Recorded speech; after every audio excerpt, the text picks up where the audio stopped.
Chaque jour, Charles et Carole vous présentent la leçon de l'école du sabbat.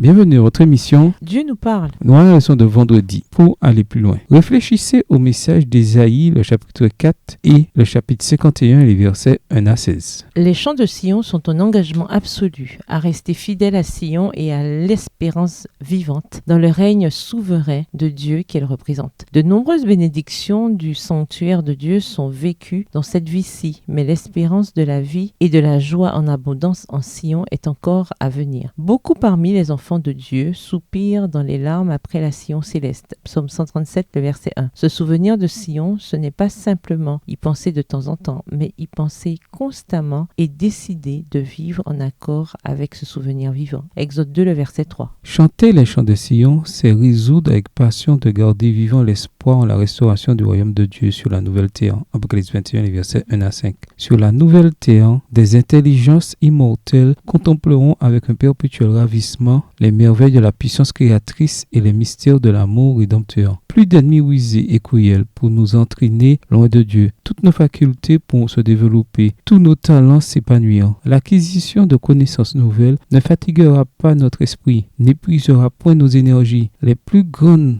entreprises seront menées à bien, les plus hautes aspirations seront satisfaites, les plus sublimes ambitions réalisées et néanmoins il y aura toujours de nouvelles hauteurs à gravir, de nouvelles merveilles à admirer, de nouvelles vérités à approfondir, mettant à réquisition toutes les facultés de l'esprit, de l'âme et du corps. Extrait du livre La tragédie des siècles, chapitre 42, page 595, écrit par Ellen G. White. En s'engageant à ne pas oublier Sion, les pèlerins du Seigneur font implicitement le serment qu'ils n'accepteront jamais ce monde comme étant leur patrie, car ils attendent les nouveaux cieux et la nouvelle terre. Les psaumes de Sion peuvent ainsi être chantés par les croyants de toutes les générations qui se languissent de vivre dans la nouvelle Jérusalem. Apocalypse 3, verset 12. Les chants de Sion nous encouragent à anticiper le monde à venir avec espoir, mais ils nous engagent aussi à être des agents de la grâce de Dieu dans ce monde. À méditer, comment appliquer les principes spirituels et théologiques qui concernaient le peuple de Dieu à Sion, un endroit littéral à Jérusalem, à l'Église et à sa mission pour le monde. Comment Sion deviendra-t-elle la ville de toutes les nations envisagées dans Psaume 87, Romains 5, verset 10, Ésaïe 2, les versets 11 à 16, Colossiens 1, les versets 19 à 23. Comment répondre à quelqu'un qui serait déconcerté par la réalité des méchants qui prospèrent dans ce monde tandis que beaucoup de bonnes personnes souffrent? Pourquoi est-ce important de reconnaître que nous n'avons pas toutes les réponses pour le moment? Au revoir. Et à demain si Dieu veut.